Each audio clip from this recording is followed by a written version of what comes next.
Os hago un poco de contexto a vosotros para que sepáis qué han escuchado en estos 2 días que llevamos aquí. Bueno, venimos de analizar el fútbol desde el punto de vista de la fotografía. Ayer hablamos de cine, hablamos de la herencia de padres a hijos, porque vinieron el hijo de Vázquez Montalbán y David Carabén, dos personalidades que en su casa vivieron el Barça pues muy desde que nacieron.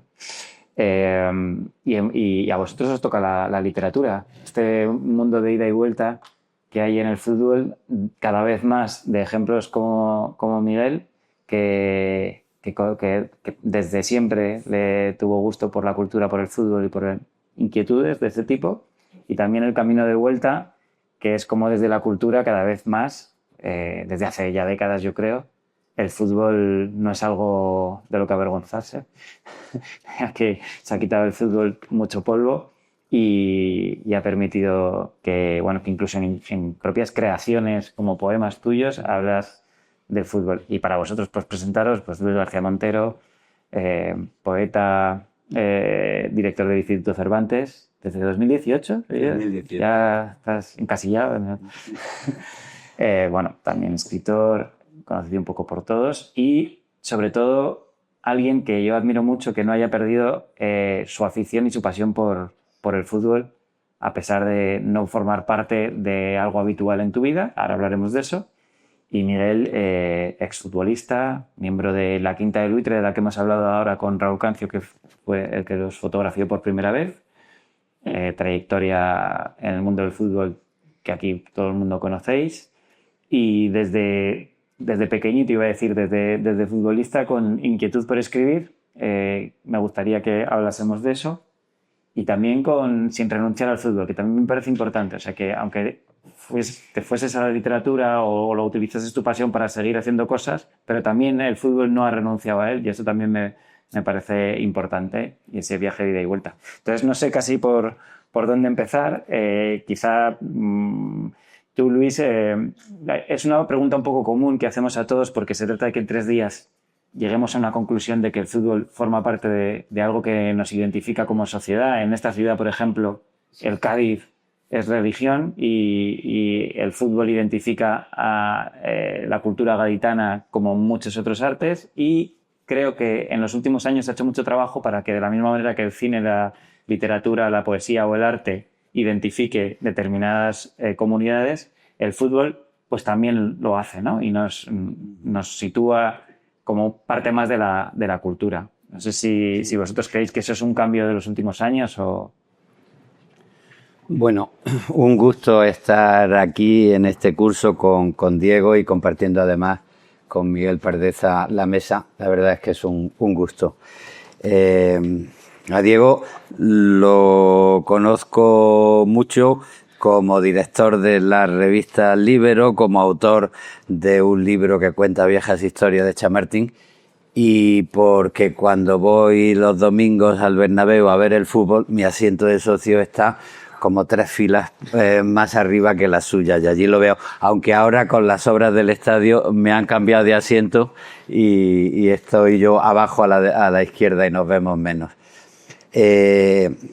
Vamos a ver, me preguntas sobre la opinión general del fútbol y eso, sobre...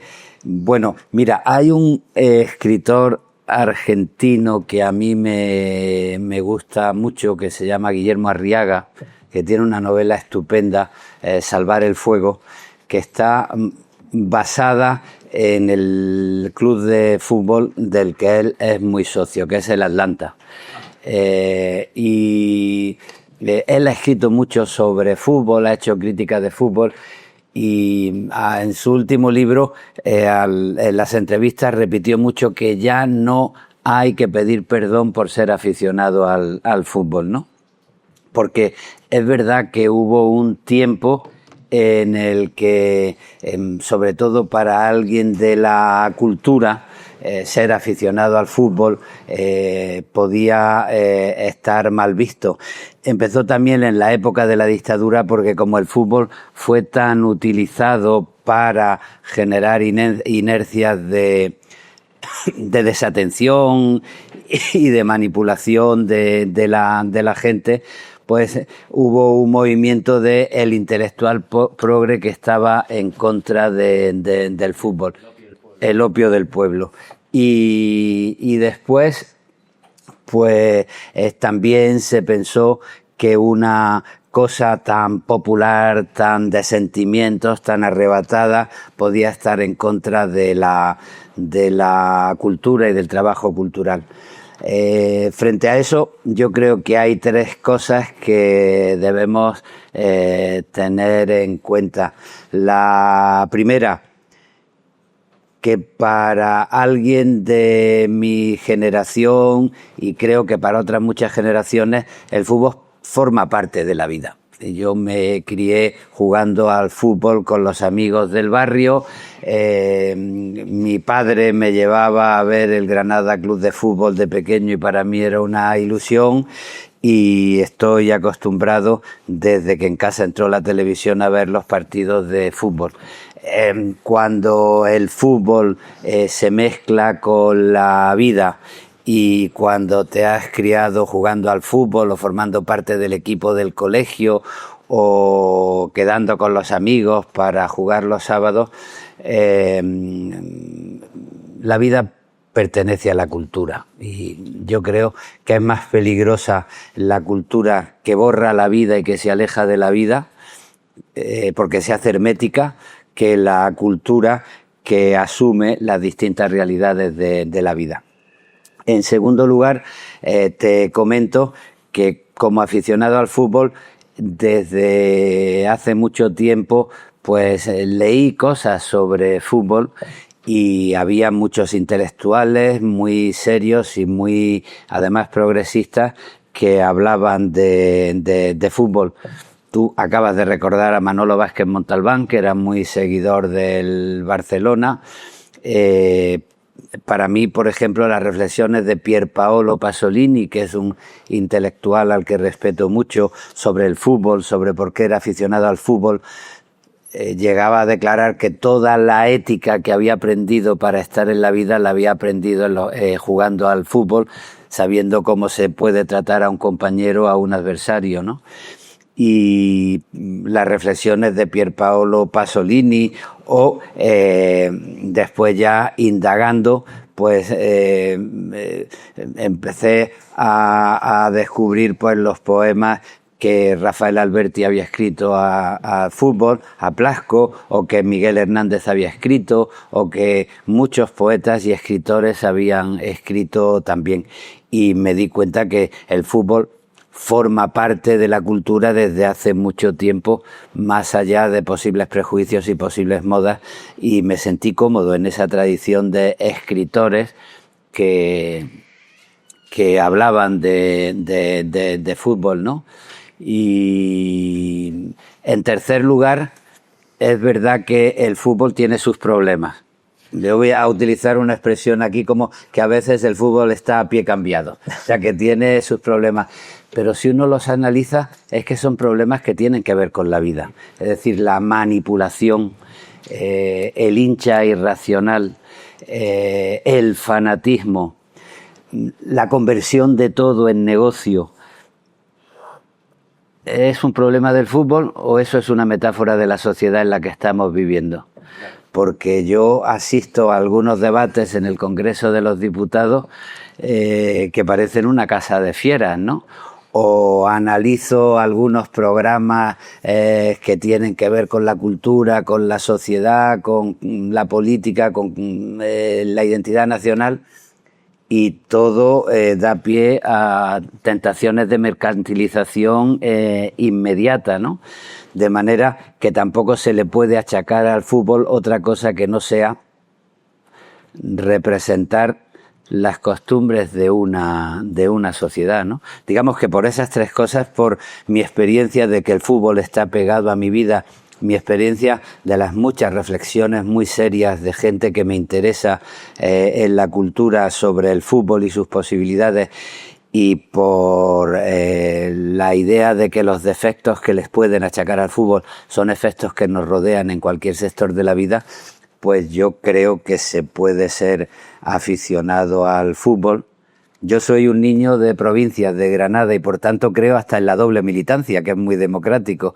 Yo tengo el carnet de socio del Granada Club de Fútbol, que es el de mi ciudad, y después soy del Madrid, que era el equipo de mi padre. Con mi padre tuve muchas discusiones en todo menos en el fútbol, y entonces pues tengo doble militancia del Granada y del Madrid, y cuando el Granada siempre está para ver si no baja o a ver si asciende, y el Madrid está para ganar, de manera que se cruzan poco, pero cuando se cruzan pues me pongo de acuerdo fácilmente conmigo mismo, y eso es también una invitación a la concordia y al acuerdo. Si le hacen falta los puntos al Granada para no descender, pues simpatizo con el Granada, y si le hacen falta los puntos al Madrid para ganar la Liga, pues simpatizo con el Madrid. Esas son las realidades. He hecho un breve resumen de lo que tú me has preguntado. Es curioso que creo que es muy acertada vuestra pareja, porque sois como habéis llegado a un punto en común desde lugares, ¿no? O sea, Luis ha tenido que tirar abajo muchos prejuicios que hay alrededor del fútbol en el mundo de la cultura, y en tu caso, Miguel, yo creo que desde que empezaste a escribir habrás tenido que tirar abajo muchos prejuicios del futbolista que lee, ese tipo de cosas, que también es muy sufriente. Ya. Bueno, gracias a todos por estar aquí. Para mí también es un honor estar aquí al lado de Luis y contigo, Diego. Y tengo la impresión de que mi trayectoria futbolístico-cultural es distinta, ¿no? Por una razón muy sencilla. Yo he podido ser jugador profesional durante muchos años, pero es verdad que al mismo tiempo yo desde pequeño siempre tuve inquietudes culturales. Quizás venga explicado por el hecho de que yo también soy de pueblo, de un pueblo muy pequeñito, bueno, pequeño, de Huelva, La Palma del Condado, y allí, vamos a ver, no había muchas posibilidades de diversión para un niño de los años 70, ¿no? De manera que para mí fútbol y cultura han sido como dos estilos de vida paralelos, ¿no? Que en la medida de lo posible he intentado que nunca se cruzaran.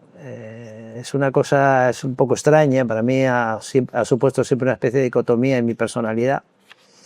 De tal manera que, claro, había momentos en que tenía que hacer grandes esfuerzos para replantearme realmente dónde estaba, ¿no? Porque antes me mencionaba Luis a Pasolini. Pasolini tiene una frase muy curiosa, que decía que a él le llamaban siempre para escribir sobre temas culturales o políticos, ¿no? Cuando lo que realmente a él lo que le gustaba de escribir era de fútbol, ¿no? Quizás sea un poco exagerado, pero no lo es tanto, porque hay otra anécdota que cuenta Pasolini, y es que, aparte de ser un grandísimo poeta, un grandísimo narrador, un intelectual de referencia de su época, también fue un gran director de cine, ¿no? Y él entre planos y escenas que filmaba, a veces se dedicaba a jugar al fútbol. Bueno, y él decía... Y distinguía entre el fútbol prosa y el fútbol poesía. Esa era una maravilla también. Él siempre decía que el goleador era el mejor poeta del año y ese tipo de cosas, ¿no? Entonces, y a mí, sin embargo, me ha pasado justamente todo lo contrario. A mí siempre me han llamado para escribir de fútbol. Durante muchos años estuve colaborando con medios de comunicación, tanto escritos como radiofónico, incluso en la tele. Pero a mí realmente de lo que me gustaba hablar era de literatura y de cultura, ¿no? Y entonces yo siempre he vivido con esa especie de dos mundos paralelos, raros, pero ahora que ya llevo muchos años retirado y ciertamente un tanto alejado del mundo del fútbol, sí tengo la impresión de que yo realmente había nacido más para escribir que para jugar al fútbol. Esto parece una cosa rara. ¿Se te da mejor escribir? No digo que se me dé mejor. No sé si se me da bien o mal. Ya llevo muchos años escribiendo, obviamente no tengo ni la obra de Luis, ni es mi ambición ni nada, sino sencillamente, como decía Baroja, intento pasar el rato una vez que mis actividades profesionales quedaron atrás en el camino, ¿no? Pero es verdad que a mí, yo desde pequeño jugaba al fútbol, obviamente, en la calle, como jugábamos todos los niños, pero al mismo tiempo siempre tuve muchas inquietudes culturales. De hecho, en mi pueblo, cuando yo tenía 10 años, montaron una biblioteca pública cuyos fondos eran verdaderamente limitados, ahí solamente podías leer cómics, y yo empecé a aficionarme a la lectura a través de los cómics, porque además en mi casa, mi padre era mecánico, tenía un taller, y en mi casa no había libros. Solo recuerdo Guerra y Paz en 3 tomos, que le faltaba uno, que yo siempre se lo pregunto a mi padre que por qué le faltaba uno de los 3 tomos, ¿no? Y luego había 4 o 5 libros verdaderamente irrelevantes. Fue cuando yo llegué a Madrid en el año 79. Yo vivía en una callecita muy pequeña que se llama la calle Plaza Matute, que está entre Huertas y Antón Martín. Y yo fui muy afortunado porque los primeros 4 años que yo pasé en esa zona de Madrid, yo estaba muy cerca de la Costa de Moyano, que ahí fue realmente mi epifanía literaria, ¿no? Para mí fue En la pensión. en la pensión, sí. Yo viví 4 años en una pensión en esa calle de Madrid, muy cerquita de la Plaza Santa Ana. Y yo recuerdo, por ejemplo, nosotros jugábamos los sábados y yo ya muy de pequeño, los domingos, mi gran afición era irme a la Costa de Moyano a comprar libros. De tal manera que para mí jugar al fútbol y el mundo de la cultura siempre han ido de la mano, pero siempre, insisto, siempre he intentado que no se complicara mucho la vida. Y es verdad también que ya cuando llego en Madrid no, porque yo era muy joven y no pude conocer a autores ni a escritores, pero sí en Zaragoza sí ya tuve la oportunidad de conocer. De hecho, a Luis y a Almudena, ahí no se acordará. Sí. Pero yo los conocí en Zaragoza. ¿Tú te acuerdas de una cosa que se hacía poesía en el campo? Manuel Vilas. Manolo Vilas. ¿Cómo no me voy a acordar? Se llama Pardeza, mi mito del fútbol y tal. Llego a Zaragoza, me lo encuentro, que está terminando una tesis doctoral en la Universidad de Zaragoza con maestros míos universitarios. Me quedé impresionado. ¿Cómo se me va a olvidar? Bueno, pues ahí Es doctor en literatura. Ahí lo conocí y luego también me lo he encontrado alguna vez en Madrid con Chus Bisot, precisamente alguna que otra vez. Y es curioso porque yo, como te decía, siempre dejaba aparcado el mundo profesional, que era había sido mi pasión, ¿no?, de pequeño, pero luego en mi tiempo libre siempre estaba rodeado de escritores. Yo en Zaragoza además es una ciudad con una gran actividad cultural. Y además estaba siempre rodeado de gente, profesores de la universidad y tal. Entonces siempre te veía con una especie de esquizofrenia. Mi vida ha sido... En Zaragoza, Ignacio Martínez de Pisón, Ignacio, muy aficionado al fútbol, amigo tuyo y muy zaragocista. Aquella época de Félix, cuando estaba en La Bordeta. Y Félix también, claro. Cuando estaba Félix Romeo Pescador. Félix Romeo, el periodista que llevaba en televisión los programas de cultura, era muy aficionado al fútbol también. Y esa ha sido un poco mi experiencia entre fútbol y literatura. La lástima del fútbol es que dura poco, dura poco. Es una experiencia muy intensa, enriquecedora. Antes aludía a Luis lo que significa muchas veces el fútbol como metáfora de la vida, ¿no? Yo le probé un librito de artículos a Gregorio Salvador, que también era el lingüista, que era gran aficionado también al fútbol, y uno de sus artículos era el fútbol como una metáfora de la vida, y yo creo que está bien, ¿no?, dicho, ¿no? Al fin y al cabo, es verdad que el fútbol de alguna manera es una especie de compendio, ¿no?, de epítome de lo que es realmente la vida, ¿no? En cierta medida también es como una especie de cursillo acelerado de lo que luego te vas a enfrentar. Por eso muchas veces cuando la gente ve a los futbolistas que lejos de ser los niñatos que muchas veces parece que son, y los hay, obviamente, estamos hablando al fin y al cabo de gente de 20 y tantos años, pero sin embargo tiene también la oportunidad de una maduración personal y más acusada de lo que a primera vista puede significar, ¿no? Entonces, pues bueno, pues esa es mi experiencia. Antes decía también cuál había sido la evolución un poco de la recepción del fútbol, sobre todo en las clases intelectuales. Y es cierto que sobre el fútbol siempre ha rondado montones de prejuicios, ¿no? Opio del pueblo, subterfugio para eludir la realidad, distracción, concentración de los instintos más primarios del ser humano. Yo creo que es verdad que existe un poco de todo eso, ¿no? Pero también al mismo tiempo también yo creo que es un fenómeno social que no es nada despreciable, ¿no? Es decir, más allá de lo que a uno le guste más o le guste menos, pero yo creo que como laboratorio sociológico y sobre todo como una forma también de tirar por tierras fronteras, ¿no? Y como forma de acercamiento de los pueblos, de las culturas, yo creo que eso es una cosa también importante. Y es verdad que los intelectuales sobre todo salieron del armario ya hace mucho tiempo. Yo creo que sobre los años 70... Sí. Hay una anécdota muy graciosa de Juan Benet y García Hortelano, que entonces cuando todavía ya en los estertores del franquismo, que todavía existía efectivamente una cierta reserva hacia el intelectual o el escritor que se acercaba al fútbol, porque siempre se entendía que aquello no dejaba de ser una herramienta de utilización política y tal. Tenían que ir a los estadios, el hortelano era del Atlético de Madrid y Benegue era del Madrid, si no me equivoco. Y tenían que ir muchas veces disfrazados a los partidos de fútbol, ¿no? Para que no los reconocieran y tal. Bueno, yo creo que afortunadamente eso yo creo está un poco superado. Y ahí con Juan comparaba, bueno, Juan era muy del Atleti, era también muy fanático del Atleti y eso, y cuando decía que se tenía que disfrazar para que no se metieran con él, me acordaba del caso contrario cuando viene Semprún a organizar la resistencia del Partido Comunista en Madrid en los años 50, estaba en una cafetería y un día estaban discutiendo sobre Di Stéfano y él preguntó, ¿Di Stéfano quién es? Y se armó un silencio en la cafetería tremendo y entonces le dijeron que fuese inmediatamente al Bernabéu a ver el fútbol, porque como volviera a hacer preguntas de ese tipo lo iba a detener la policía en 10 minutos, porque qué tipo tan raro podía ser alguien que no sabía quién era Di Stéfano. O sea que fue lo contrario, ahí tuvo que hacerse hincha militantemente. Y bueno, ya por terminar esta primera introducción, yo creo que eso se ha ido superando poco a poco, ¿no? Sí. Antes hablabais de Vázquez Montalbán, ¿no? Una de las páginas periodísticas más clásicas y que más gracia hacía era los enfrentamientos de Madrid y Barcelona, cuando Vázquez Montalbán, os recordaréis, hacía un artículo a favor del Barcelona y Javier Marías hacía un artículo a favor del Real Madrid, que por cierto tiene un libro bonito que se llama Salvajes Sentimentales. Una recopilación de artículos. Y yo creo que desde ahí para adelante es verdad que ha habido una especie de burbuja, una cierta burbuja. Pero, y más allá de eso, debo confesar que yo particularmente, yo nunca fui muy aficionado a la literatura deportiva. Nunca fui. Tampoco insistía mucho, ¿no? Nunca fui muy tal. Y ese sentimiento de culpa me llevó hace unos años, cuando publiqué un libro que se llama Angelópolis, que hablaba un poco de mis experiencias ya del final en México y tal, y hice un capítulo hablando precisamente de eso, ¿no?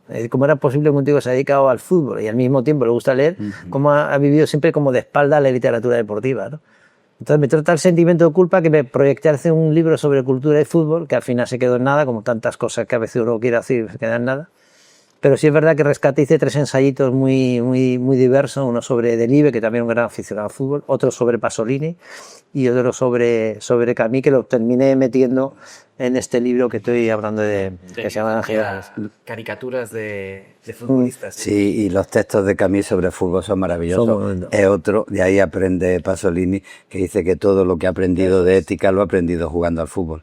Yo os quería preguntar por el acogimiento que recibisteis en vuestros gremios originales, ¿no? O sea, en tu caso, Luis, si alguna vez te has encontrado con algún coloquio de escritores o algo así en el que tú de repente dices, me tengo que ir, que juega al Madrid, y te miran como, ¿y este bárbaro qué hace? O en tu caso, Miguel, cuando empezaste a escribir y en el vestuario, si te miraban así como diciendo, que podría pasar, ¿no? Que va de intelectual, que esta es una cosa, ¿no? Los prejuicios en vuestros propios gremios. Sí, las discusiones en mi gremio no son tanto por prejuicios contra el fútbol, sino por diversidad de gustos. Estamos hablando de cultura, pero es que yo creo que está muy normalizada la relación de la cultura con el fútbol, y no ya en la literatura, en la música también. Joaquín es aficionado al fútbol, Miguel Leiva es aficionado al fútbol, Quique González es aficionado al fútbol, Quique del Madrid, Miguel del Atleti.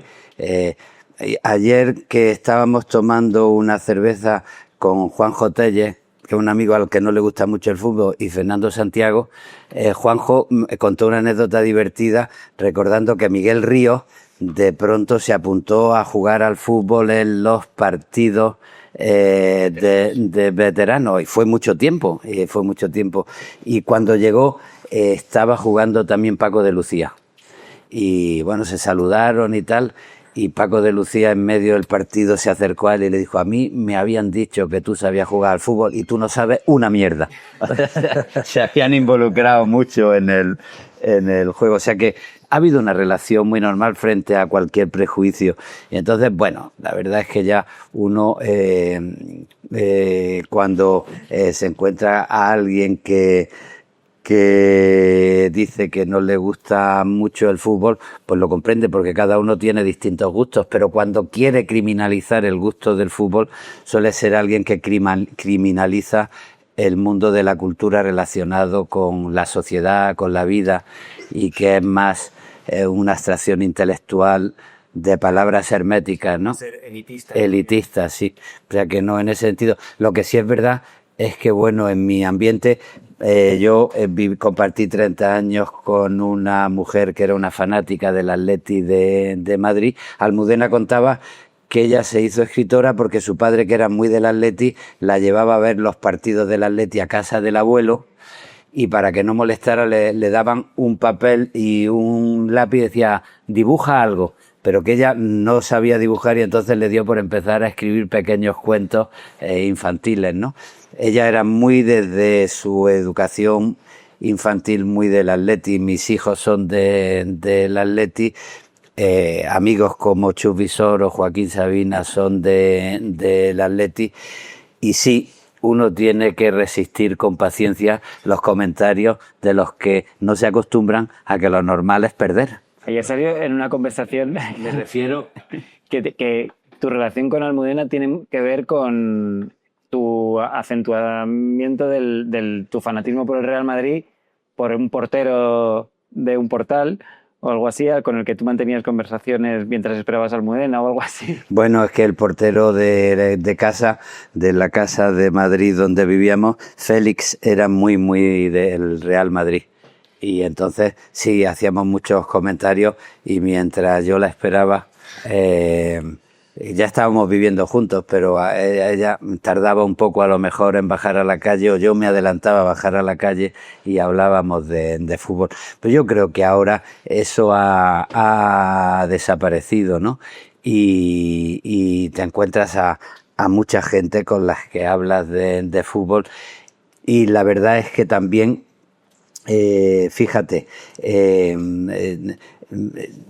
Eduardo Galeano, un intelectual maravilloso, que escribió un libro maravilloso sobre fútbol, él era muy seguidor, y cuando había un mundial en su casa ponía un cartel diciendo cerrado por mundial para que nadie lo molestara, ¿no? Eduardo Galeano dijo que el fútbol es lo más importante de las cosas que no tienen importancia ninguna. Y yo creo que es muy verdad. El fútbol es muy importante y te puedes exaltar, te puedes hacer bromas, te puedes meter con otra persona, puedes discutir, pero se puede ser perfectamente de equipos distintos y tener una historia de amistad real o una historia de amor como la que yo tuve, sin que fuese un problema que yo fuera de Madrid y ella del Atleti, ¿no? Ella lo decía, era una demostración. Se puede convivir con alguien que sea de un equipo distinto, pero me resulta muy difícil crear un nosotros con alguien que tenga una idea de la vida completamente distinta, que tenga una idea de la política completamente distinta. Yo pues convivía muy a gusto con una persona a la que le gustaba Galdós como a mí me gustaba Antonio Machado. A lo mejor no me hubiera sentido tan a gusto con una novelista aficionada a la narrativa de investigación intelectual que no hay Dios que la entienda, ¿no? Aunque te tuvieras que hacer el dormido alguna vez para cuando volvía de celebrar con el Atleti, ¿no? Sí, fueron pocas veces, pero algunas veces salía y se iba allí a Neptuno y yo me hacía el dormido cuando oía que se abría la puerta y mañana será otro día. Y tú, Miguel, en el vestuario, ¿cómo era recibido? Que de repente tú escribieras un artículo sesudo o menos sesudo, pero sobre literatura o algo así, ¿cómo te miraban? Bueno, se descojonaban, claro, ¿no? Sí, además eran bastante cabrones, con perdón, mis compañeros, porque yo empecé a escribir artículos en el Mundial 90, empecé a escribir en El País, los primeros artículos que saqué en prensa. Antes había escrito algunas cosas, pero eran reseñas literarias y tal, un suplemento cultural que había en Zaragoza, pero cuando empecé a escribir de fútbol, que a mí, insisto, nunca me ha gustado mucho escribir de fútbol, pero bueno, me invitó El País, yo estaba como miembro de la selección española en aquel Mundial de Italia, y al mismo tiempo mandaba crónicas, ¿no? Y recuerdo que a partir de ahí seguí colaborando con prensa y tal. Y algunas veces yo siempre he sido un poco pedantón, y algunas veces si había una palabra que desconocía la plantilla, me recortaba el artículo y me lo ponía en el panel de corcho y me subrayaba la palabra para la descojonación general y tal, ¿no? Esa es y eso que yo siempre intentaba, insisto, no dar mucho pábulo a que se entendiese que yo era una especie de escritor oculto que jugaba al fútbol a ratos y tal, no. Pero es verdad que a veces era inevitable que eso saliera. Y otra anécdota que sí me pasó con un entrenador cuyo nombre ahora mismo no viene a cuento acordarme. Yo tenía la costumbre cuando iba a las concentraciones llevarme varios libros. Yo no llevaba un libro, llevaba un libro de poesía, a veces libros de Luis García Montero, me llevaba a lo mejor una novela, un libro de ensayo, porque siempre he sido muy inquieto y a veces no sabía en qué estado de ánimo iba a encontrar para leer una cosa u otra, ¿no? Y a veces, bueno, pues yo sacaba los libros de mi bolsa, de tal, cuando ibas a las concentraciones, lo dejabas en los hoteles, y a veces pues lo dejaba en la mesilla, oye, había muchas horas. En las concentraciones de los deportistas profesionales hay muchas horas muertas, ¿no? A mí nunca me ha gustado jugar a las cartas, ni ir a jugar al billar, y esas cosas a mí no me gustaban, me gustaba leer. Y es verdad que un día un entrenador llegó al vestuario a darnos la buena noche, como si fuéramos niños pequeños, que entonces todavía se hacía, ahora ya no creo que se haga. Pero entonces era muy, muy normal que a las 11, después de cenar, una hora después de cenar, te pasase el entrenador con el preparador físico a contar en la noche anterior al partido, a preguntarte cómo estabas, si estabas bien y tal, no sé qué, ¿no? Te veían a lo mejor 3 o 4 libros y te decía, pero bueno, ¿qué haces? Tantos libros y tal, ¿no? Te echamos una pequeña bronca para decirte, bueno, que por qué tenías tantos libros y tal, ¿no? Pero entonces, bueno, el mundo del fútbol también ha existido mucho prejuicio. O sea, yo creo que los prejuicios entre el fútbol y la cultura ha sido recíproco. Iba en las dos direcciones. El mundo del fútbol, el mundo del deporte muchas veces, sobre todo el fútbol de antes. Luego yo creo que la cosa, como decía Luis, ha normalizado bastante. Pero también había elementos muy carpetobetónicos y muy intolerantes, ¿no? Y pensaba que el deporte era incompatible con la cultura, o que era incompatible con los libros, o que era incompatible con la sensibilidad, ¿no? Era un deporte, pues eso, ¿no? De machos, de tíos que tenían que estar cuajado para enfrentarte y tal, y que por lo tanto la cultura en los libros era un elemento debilitador, casi, ¿no? Sí. Y entonces, pero bueno, y es verdad, sobre todo en las generaciones antiguas. Luego yo creo que eso se ha ido normalizando y ya a nadie le extraña que la gente pueda tener un libro y tal. También es verdad que entre mi gremio no es fácil tampoco encontrarte a muchos elementos preocupados por la cultura, no vamos a exagerar tampoco. Entre otras razones porque estamos hablando, primero, de una profesión muy exigente, aunque parezca lo contrario, muy exigente, que la desarrolla gente normalmente joven, muchos de los cuales dejan de estudiar, eso siempre ha sido una desgracia, dejan de estudiar, porque en verdad la exigencia, los viajes, tal, pues, y luego la gente que triunfa hoy día, más que antes, que empiezan a ganar dinero desde muy joven, la motivación para el esfuerzo para sacar una carrera pues es nula. No fue mi caso, porque yo recuerdo que cuando yo empecé a jugar en el Castilla, que empecé muy joven, 16, 17 años, y yo terminé el bachiller y el COU, yo empecé a estudiar Derecho en la Autónoma de Madrid, que hice los 2 primeros años. ¿Ibas por la tarde o qué? No, sí, claro, yo iba por la tarde. Entonces, bueno, yo saqué primero de Derecho, pero a mí me gustaba mucho. Y luego mis amigos de la universidad no tenían nada que ver con el fútbol. De hecho, mi mejor amigo tocaba la batería. Ahora vive en Río García, Madrid. Entonces vivía en Juan Ramón y Cajal, en Madrid, y teníamos varios grupetes de música que tocaban la batería. Esos eran mis amigos. Hicimos una revista de poesía también, que lo llamamos Cuaderno Gris, en la Autónoma de Madrid. Entonces a mí, pues, insisto, siempre para mí era fundamental, pero es verdad que muchos compañeros, cuando yo ya fui creciendo, ya me hice profesional, dejé Derecho en cuarto porque me aburría y ya me pasé a estudiar Filología, que fue cuando ya terminé la carrera, me puse a hacer el doctorado y tal.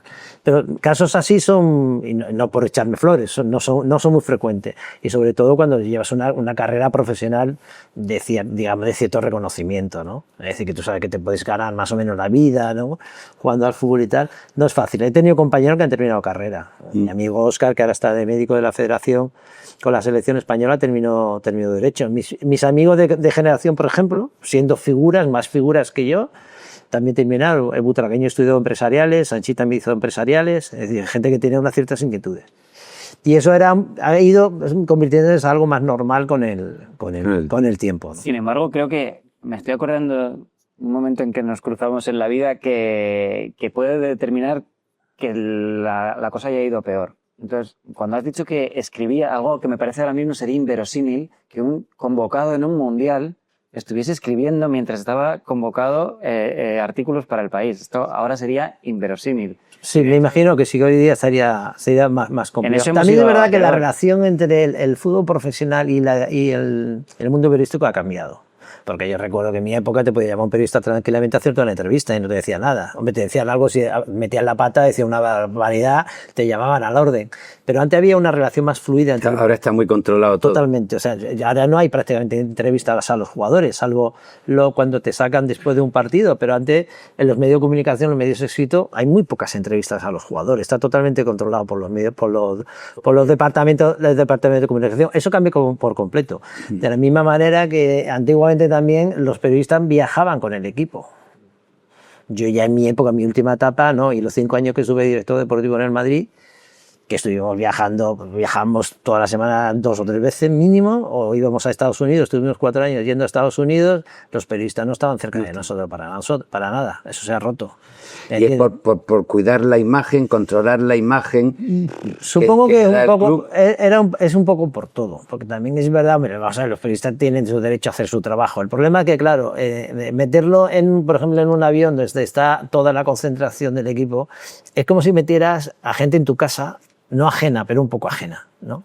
Entonces tú llevas ahí tu vida privada, y muchas veces se contaban cosas, ¿no? que se hacía o que no se hacía o que se decía en los aviones o tal, y eso ha desaparecido. Entonces es verdad que hoy día seguramente será más complicado que alguien pudiera escribir estando al mismo tiempo formando parte de un equipo, ¿no? Cuando has citado a Galeano, Luis, me he acordado que una de las últimas historias más increíbles que he escuchado sobre libros y fútbol que tiene que ver con Galeano se cruza a Miguel Pardeza en su vida. Hay un ejemplar mítico de Las venas abiertas de América Latina que aparece en la guerrera de un soldado guerrillero de El Salvador atravesado por una bala.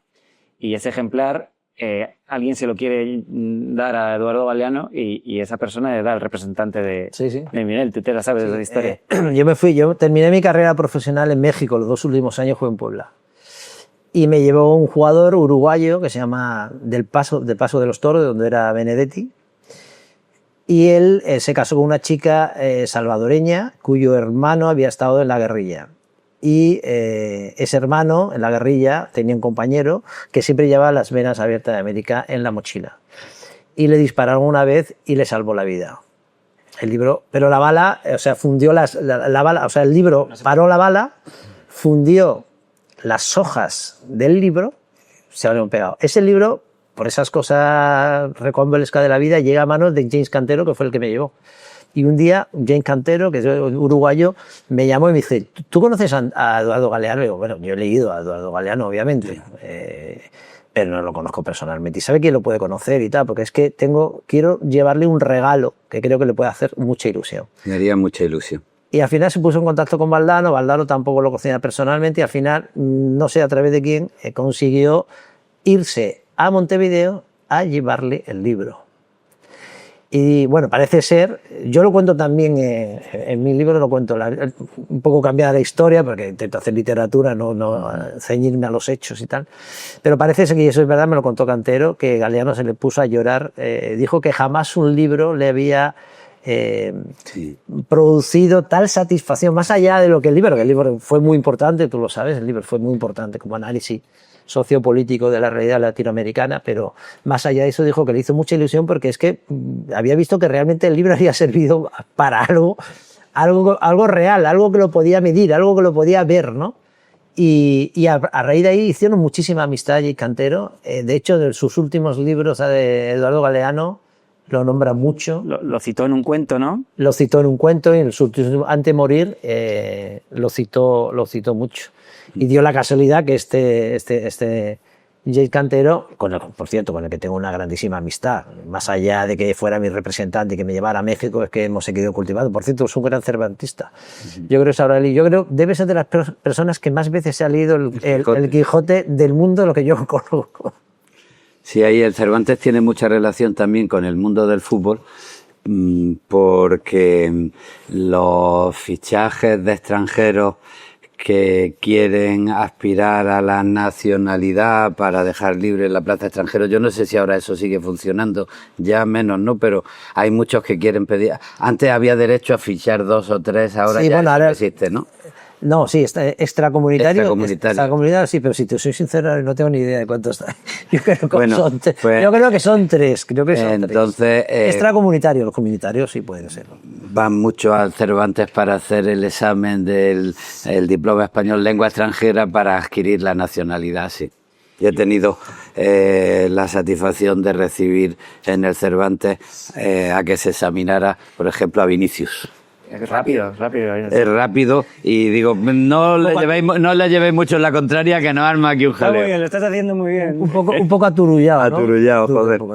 Yo quiero aprovechar que, Luis, tú que te has recorrido la lengua hispana, conociendo a los 600 millones de habitantes que tiene el mundo de habla hispana, si tienes la percepción de que, por el hecho de que el fútbol esté más integrado en las culturas de algunos países latinoamericanos, se facilita más que en las ficciones, en las creaciones de los escritores aparezca el fútbol con más naturalidad y que por eso quizá no tengamos en España obras maestras o muchas referencias como pueden tener en Argentina con Fontana Rosa, con Sacheri escribiendo un guión en el que mete una frase de fútbol que acaba ganando un Oscar, Sí. Y que en España no tengamos realmente esas grandes referencias a esos escritores. Es verdad que tenemos a mucho columnista, ¿no? Javier Marías, Vázquez Montalbán, pero no esa obra de ficción. Ahora estuvimos con Villoro, que acaba de sacar un libro sobre toda esta historia de fútbol, de alguien que tiene que lanzar un penalti, que no sé qué, Miguel lo está haciendo también, pero no hay en España esa tradición literaria de introducir historias de fútbol o narraciones de fútbol. Ayer tuvimos una charla de cine y hablábamos mucho de esto, de por qué en el cine el fútbol no... Y a lo mejor en Reino Unido, por ejemplo, Nick Hornby es un gran ejemplo de hablar de meter el fútbol en grandes historias y novelas. O Sacheri, Galeano, pero no, en España no tenemos esta... A pesar de que tú has hecho poemas de fútbol. Bueno, sí, pero no, es verdad que si lo piensa uno, el fútbol, si hablamos de alta literatura, ha estado más presente en el columnismo, sí, o en la poesía, el ensayo y en la poesía también, que hay poemas muy reconocidos y de poetas muy claves, y quizás falta esa gran novela a la que tú aludes, aunque también hay alusiones a la novela. Eso en países donde la realidad está muy mezclada con el fútbol, Argentina, por ejemplo, México también, Uruguay, a lo mejor es más fácil, y en el fútbol no sé, en España no sé por qué no ha surgido. Bueno, me da miedo decir que no ha surgido una gran novela, porque como me oiga algún amigo igual me mata, digamos, pero que se puede aumentar la calidad literaria de obras dedicadas al fútbol. Sí, pasa como en el cine, ¿no? Que el fútbol es un paisaje que está ahí, ¿no? Ayer hablábamos de Volver a empezar, la peli de Garci que gana el Oscar, es una peli de fútbol, realmente. Sí, claro. Tiene un futbolista que vuelve al Sporting, le van a poner la insignia, pero no habla del juego, ¿no? Y Sacheri o Fontana Rosa hablan del lateral derecho que le da el pase a tal, o sea, ese tipo de cosas aparecen en novelas muy bien referenciadas. En España no hay tanta literatura de esto. No sé. Yo leí en esa época que me dio por leer cosas de fútbol y pude leer más de lo que me hubiera gustado, pero bueno, como estaba medio investigando, al final tienes que leer más de lo que quieres y tal. Yo es que creo que hay un grave problema con la literatura y el fútbol, no solamente en España, con la excepción efectivamente de Argentina a lo mejor, pero yo creo que allí el mundo de la literatura está como mucho más unido que en ningún otro lugar. Yo creo que el problema de la literatura, primero que los editores en general, si le planteas un libro de fútbol, te dicen, no, el libro de fútbol no, porque no venden, o sea, no le interesa a nadie en general. Es verdad, es una literatura minusvalorada o que no, a los editoriales no les interesa. Entonces, el problema que yo veo es que, primero, a la gente que le gusta leer, si lo distinguimos entre el aficionado al fútbol y además el lector, el no aficionado que lee no va a leer nada de fútbol, está claro. O sea, que le gusta leer y no le gusta el fútbol, raramente va a coger un libro de fútbol. Y el que es aficionado y le gusta leer, el tema con respecto a lo que es el desarrollo del juego, hay un problema para mí insalvable. Y es que no hay una narrativa que sea capaz de igualar a la emotividad del partido en sí. Entonces, claro, volver a escribir lo que tú ya has vivido, seguramente literariamente se va a quedar muy por debajo. La literatura tiene que tener un elemento de sugestión, un elemento de desconocimiento, tiene que, de alguna manera, trazar un pacto con el lector. Y eso desde la ignorancia lo puedes hacer.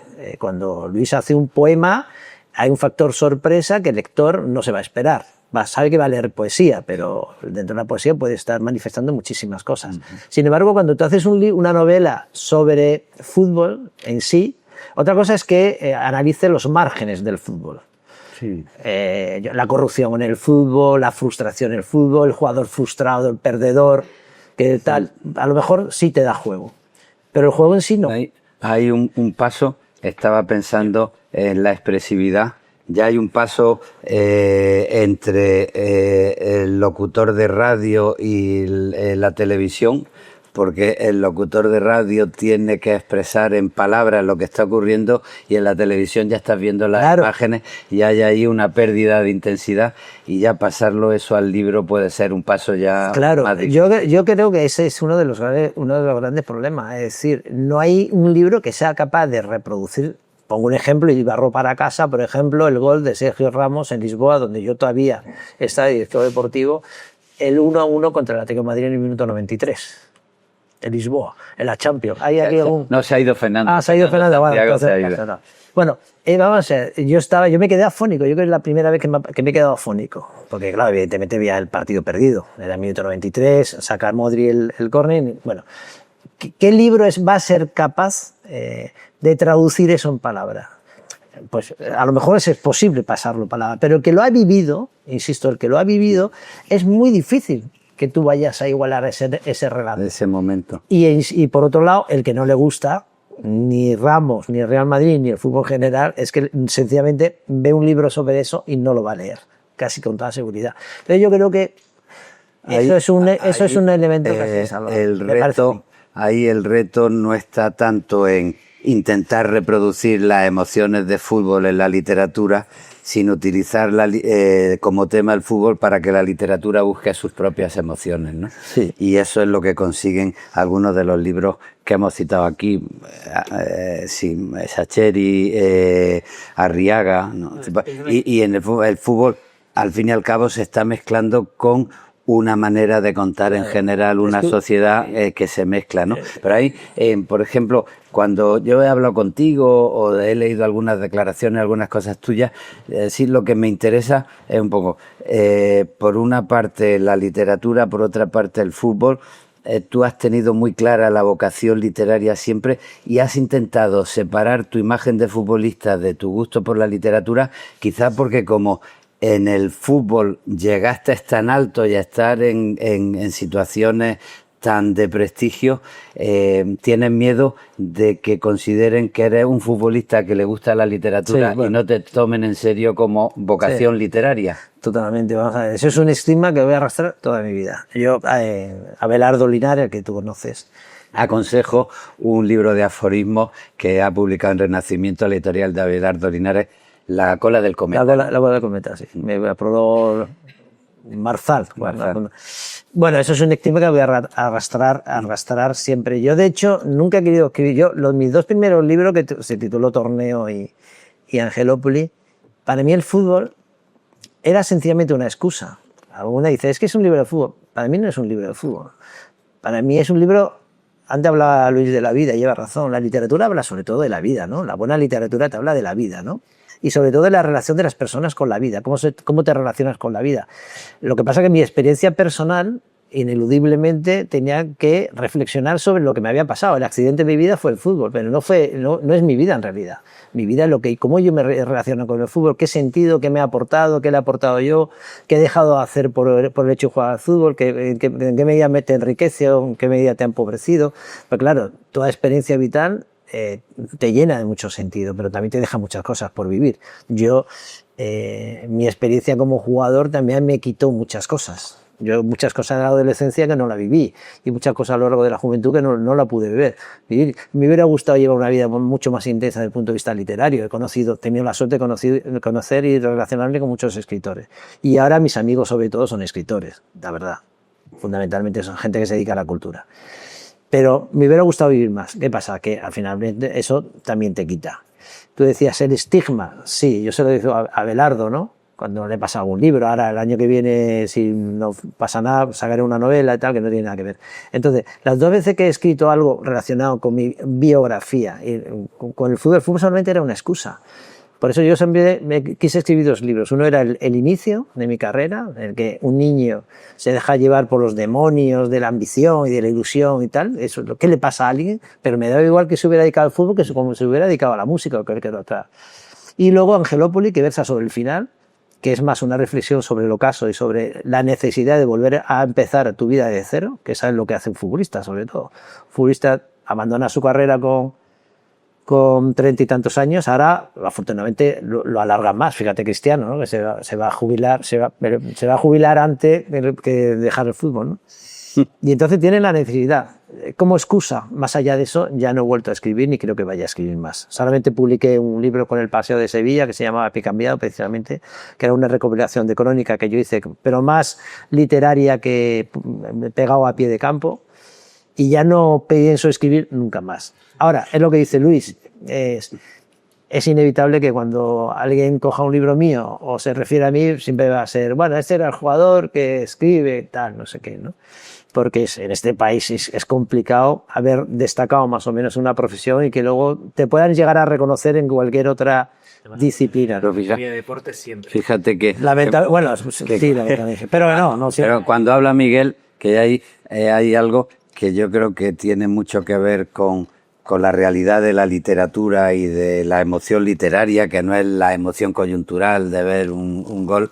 Pues la literatura suele meterse por dentro de la vida. Y estamos hablando de fútbol, pero podríamos hablar de política, de historia, de grandes héroes.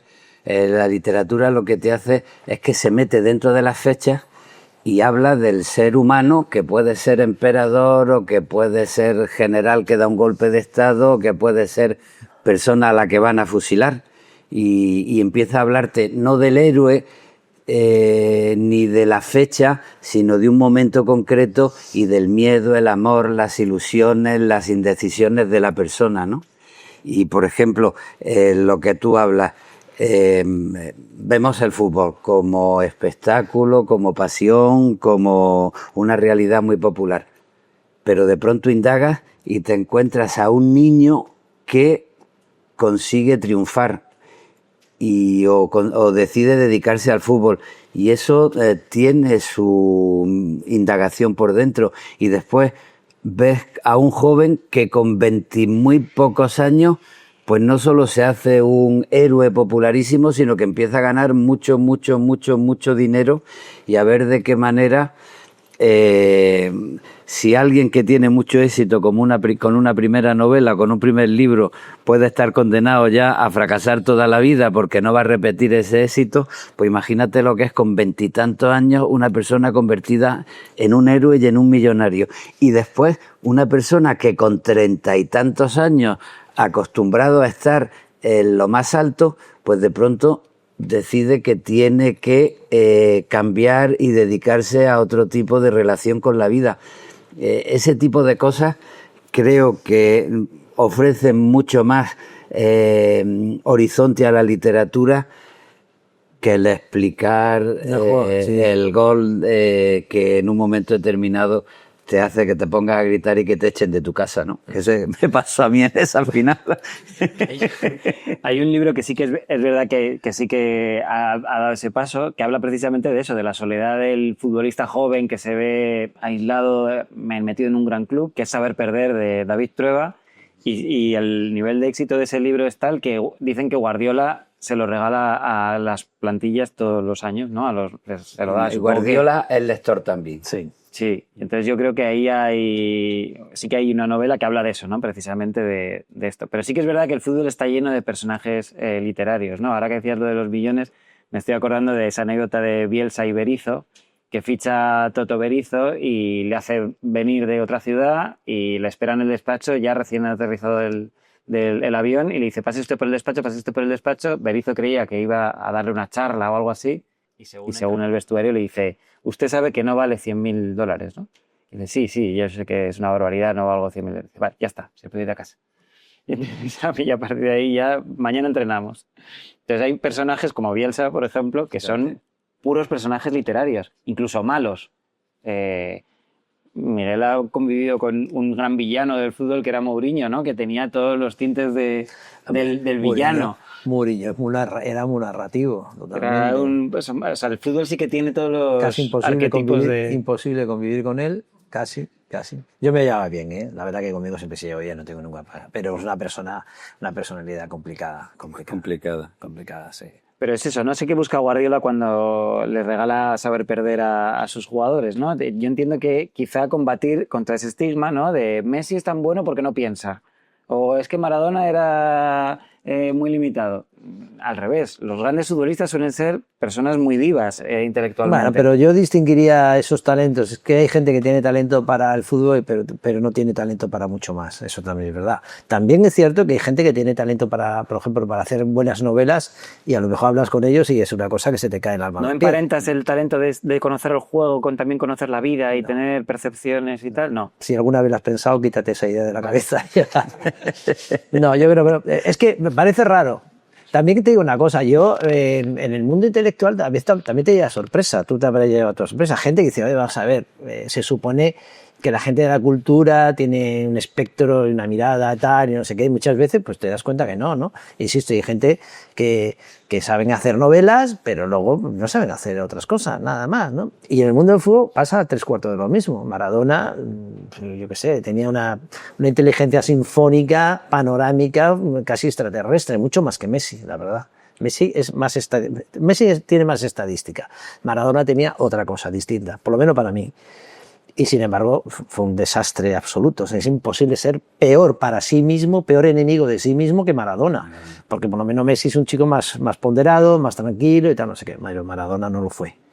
Y quien dice Maradona, mucha gente. Aquí en Cádiz yo fui compañero de un chico también, que jugó en el Madrid, que también lo pasó canuta y tal, y Mágico González tampoco fue precisamente un... Tenéis que ir apuntando el nombre del entrenador del Madrid que no quería ver libros en las mesitas de noche y el jugador del Cádiz que pasó al Madrid que era un desastre para él mismo. Bueno, es verdad que para disfuncionales como Maradona en el mundo de los poetas hay también gran cantidad, ¿no? Sí, y en el mundo de la vida en general, ¿no? Que no nos damos cuenta que podemos convertirnos en nuestros peores enemigos, ¿no? La literatura también pasa muchas veces, ¿eh? Hay gente, antes decía Luis, hablaba del escritor a lo mejor joven que tiene un éxito repentino con su primer libro, y eso muchas veces, que puede parecer que es el empujón definitivo, a veces se convierte en un verdadero lastre. Hay gente que triunfa con una novela espectacular, con un libro espectacular, y luego no son capaces de hacer una carrera que está a la altura de su primer libro. Lo único que hace es ir para abajo cada vez más, ¿no? Y lo contrario también es un peligro en el fútbol, supongo, y en la literatura. Te pones a escribir, no tienes éxito y en vez de indagar de qué manera puedes sacarte posibilidades y ir mejorando en tu trabajo, a lo que te dedicas es a odiar a los demás, diciendo que son un bluff, que son mentiras, y entonces el rencor y el odio te quita la capacidad de indagar en ti mismo tu propia creatividad, ¿no? Sí. En ese sentido, hablamos de la vida, si es que lo que no tiene sentido en cosas que tan llamativamente nos ponen delante de la vida, decir, eso no es propio de intelectuales. donde sí hay un parentesco es en que al final una persona que se puede dedicar a escribir, como lo que se dedica a pintar o a ser futbolista, es que son pasiones infantiles o juveniles que cuando las consigues llevar a tu profesión es el gran éxito, ¿no? Y eso sí hay que siempre estar agradecido al arte o al fútbol. Por ejemplo, me estoy acordando de Valdano, hace poco hablé con él y le dije, no te cansas del fútbol, no. Y me dijo, podría, pero le debo tanto al fútbol que no puedo hablar mal de él o cansarme de él, ¿no? O sea, y eso es como renunciar a la infancia de uno mismo. O sea, el fútbol y la poesía o tal, sí que es verdad que son pasiones infantiles. Que se convierten en una vocación música, de realidad, ¿no? Como en la música, ¿no? Si es lo que te definen como persona, claro. Quizá por eso en el caso de Jorge está no clarísimo. habéis ahí. renunciado nunca al fútbol vosotros también, porque tenéis mucho respeto por vuestra infancia y por vuestras pasiones, ¿no? A mí siempre me sorprendió que tú, Miguel, que te habías retirado del fútbol, volvieras como director deportivo, ¿no? Digo, joder, parece que se había cansado del mundo del fútbol y se había ido a la literatura. Seguí cansado igual, ¿eh? Lo que pasa, no, bueno, yo sinceramente, yo me retiré con 34 años de México, yo estaba haciendo en ese momento, había terminado la carrera, Filología Hispánica, me puse a hacer los 2 años de doctorado, a hacer créditos, cursos y tal, no sé qué, luego terminé, hice el CAP, que es el curso de adaptación pedagógica que había que hacer y tal, no sé qué, y yo jamás pensé volver al fútbol, sinceramente. En ese momento lo que quería era escribir, intentar meter la cabeza en la universidad, que siempre me hizo mucha ilusión. Era muy amigo de Mainer, de Lola Albiach, de los Cacho Blecua. Tenía muchos amigos dentro de la universidad y de alguna manera también me animaban, ¿no? Pero yo llegó un momento también que me di cuenta que era muy difícil. Tenía 34 años, la gente, Luis lo sabe mejor que yo, entrar en la universidad no es sencillo, hay que ponerse en la cola, pero a tu turno. Y en esas, pues me llegó la oportunidad de Zaragoza, que en ese momento había descendido a segunda división. Yo no tenía ninguna gana de sentarme en un despacho a tomar decisiones, porque no era lo mío, yo no valgo.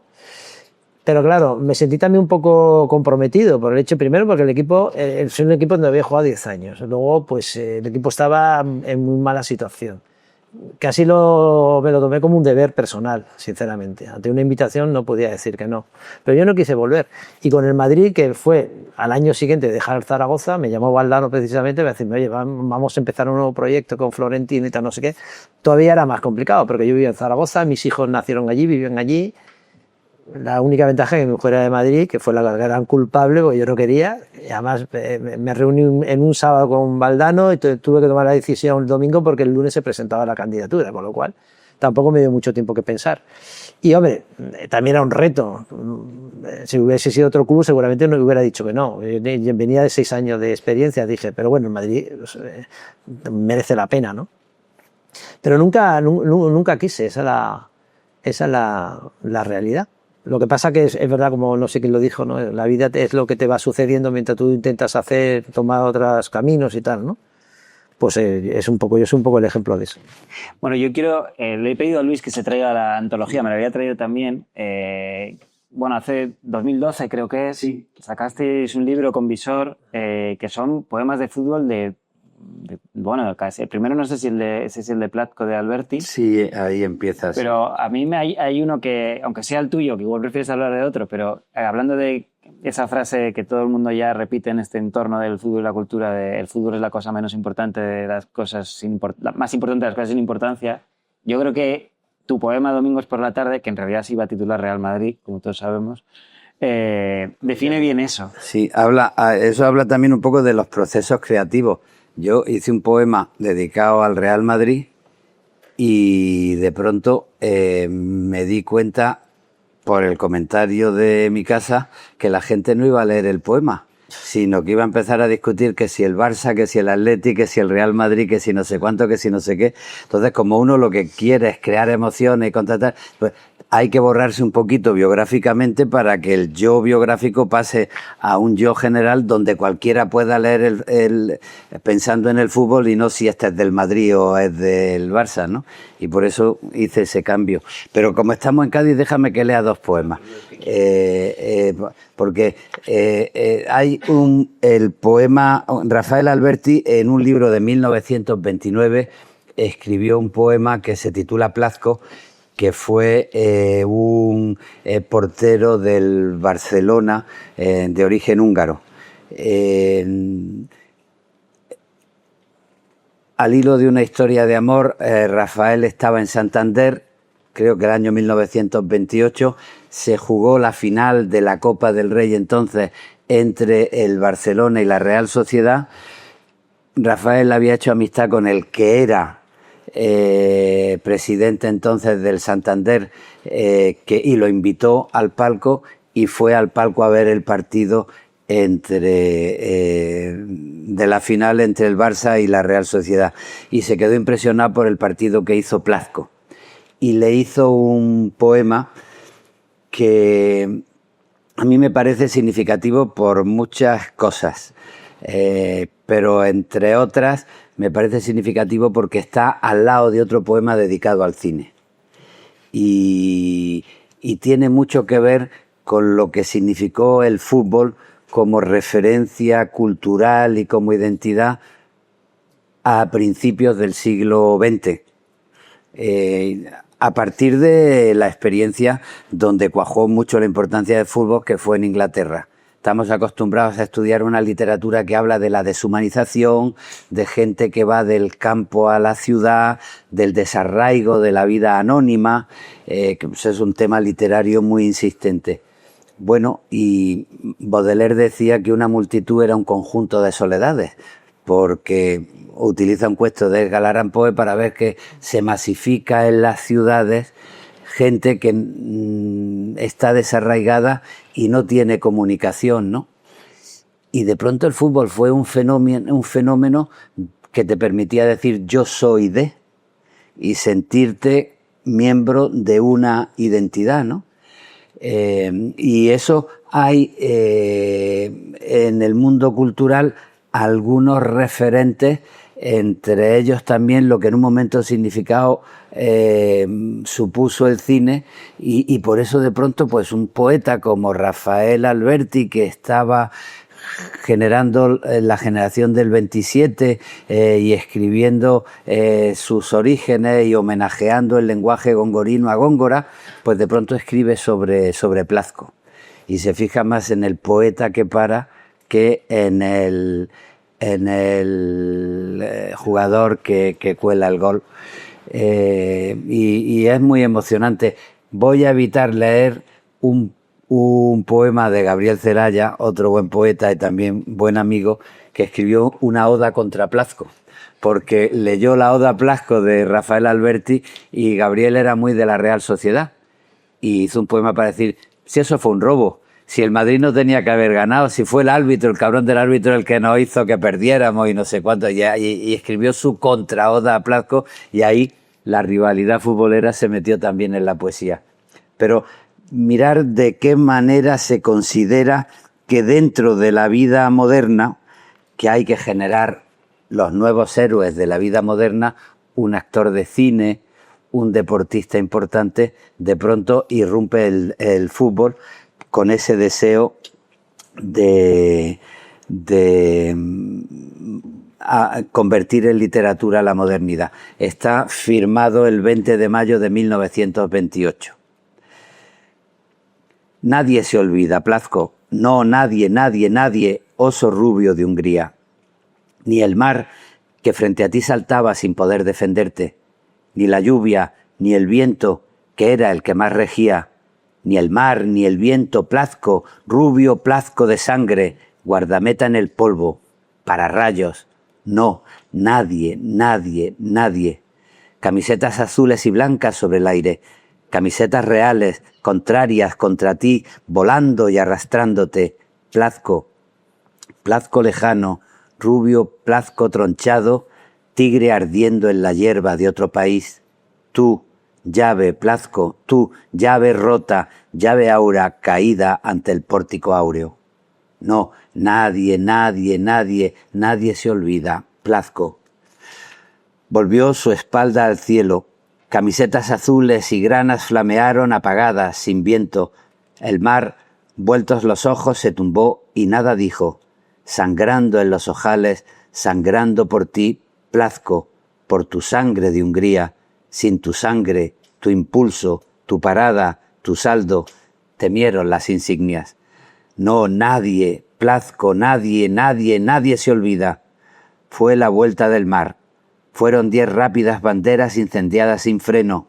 Fue la vuelta del viento, la vuelta al corazón de la esperanza. Fue la vuelta. Azul heroico y grana mandó el aire en las venas, alas, alas celestes y blancas, rotas alas, combatidas sin plumas, encalaron la hierba y el aire tuvo piernas, troncos, brazos, cabeza, y todo por ti, Plazco, rubio Plazco de Hungría, y en tu honor, por tu vuelta, porque volviste el pulso perdido a la pelea, en el arco contrario el viento abrió una brecha. Nadie, nadie se olvida. El cielo, el mar, la lluvia lo recuerdan, las insignias, las doradas insignias, flores de los ojales cerradas, por ti abiertas. No, nadie, nadie, nadie, nadie se olvida, Plazco, ni el final, tu salida, oso rubio de sangre, desmayada bandera en hombros por el campo. Oh Plazco, Plazco, Plazco, tú tan lejos de Hungría. ¿Qué mar hubiera sido capaz de no llorarte? Nadie, nadie se olvida. No, nadie, nadie, nadie. Un poema de 1928 y al final además Plazco fue retirado porque tuvo una lesión en una mala entrada cuando estaba acabando el partido.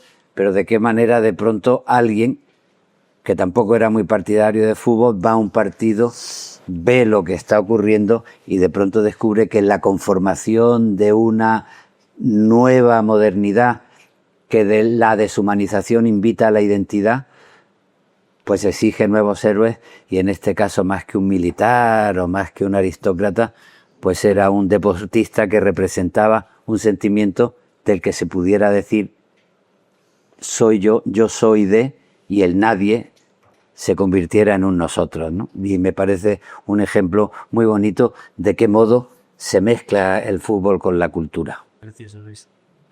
Sí, hay poemas muy bonitos, el de Leopoldo de Luis, cuando la gente decía que si el fútbol era cosa del franquismo y eso, hablando del pobre trabajador que cuando tiene un fin de semana y huye de la explotación, se va con sus amigos a jugar al fútbol, pues también es muy emocionante, ¿no? Sí, sí. Digo para no tener prejuicios en ese sentido. Bueno, de hecho, yo la primera vez que hablé contigo fue porque escribiste un artículo al respecto de que tú cuando ibas al Bernabéu no ibas al estadio de la élite o de la empresa o al palco no sé qué, sino que ibas a hablar con tu amigo no sé quién, que era el Claro. tal, el no sé quién, gente de todo tipo, ¿no? Claro, te rodeas de gente que te cuenta su vida, su historia, su ilusión, y que bueno, pasas un rato entre la gente, claro que sí. Bueno, pues son las 2:05. Yo no querría dejar pasar la oportunidad de que pudierais tener el privilegio de preguntar lo que queráis. Miguel Ángel. Hola, para Luis sobre todo, hemos hablado para los dos de un montón de autores pro fútbol, sea Alberti, Fontana Rosa, García Márquez, Almudena, que por cierto estamos en Cádiz. A mí me encanta cómo afronta el tema de los ultras en los años difíciles, una rojiblanca como ella. Y os quería preguntar del otro lado. Hay para mí un autor que es muy beligerante con el fútbol, que es Borges, nada más que Borges, que llega a definirlo como el mayor crimen de los ingleses, que han inventado, que no es poco. Cuando uno lee a Borges en esa crítica tan feroz, ¿qué piensa? Pues mira, Borges es un autor admirable, y Borges se forma en la literatura inglesa. Entonces le reivindica mucho la tradición inglesa y cultural. Borges intenta refundar una cultura y se enfrenta mucho al populismo. Y yo creo que identificó el fútbol en Argentina como un gusto populista, y por eso llega a decir, pudiendo sentirse uno heredero de Stevenson y de los ingleses o de Dickens, porque se sienten herederos del fútbol, ¿no? Borges era una persona que le gustaba ser muy brillante, y cuando meditaba tranquilamente es muy de admirar, lo mismo que a la hora de escribir. A mí me gusta mucho, por ejemplo, y lo utilizo mucho, un libro suyo, El lenguaje de los argentinos, porque en un momento donde se estaban metiendo con Américo Castro mucho, porque Américo Castro había tenido la ocurrencia de decir que la Academia Española tenía que regular también la forma de hablar de los argentinos, pues Borges escribió un artículo para meterse con Américo Castro, pero reconduciendo el tema para decir, tan tontos serían los que si creyeran que desde Madrid van a regular cómo se hablan los argentinos, como los que ahora quieren utilizar los localismos y sentirse muy, muy, muy argentinos para inventarse un idioma que no se pueda entender en Madrid, que es la gran riqueza de un lenguaje que hablan tantos millones de personas, que debe respetar la diversidad, pero no perder la conciencia del tesoro que es poder que un argentino pueda hablar con un mexicano o con un peruano o con un español, ¿no? Ese tipo de reflexiones están muy a la altura de su literatura, que es maravillosa, pero tenía también la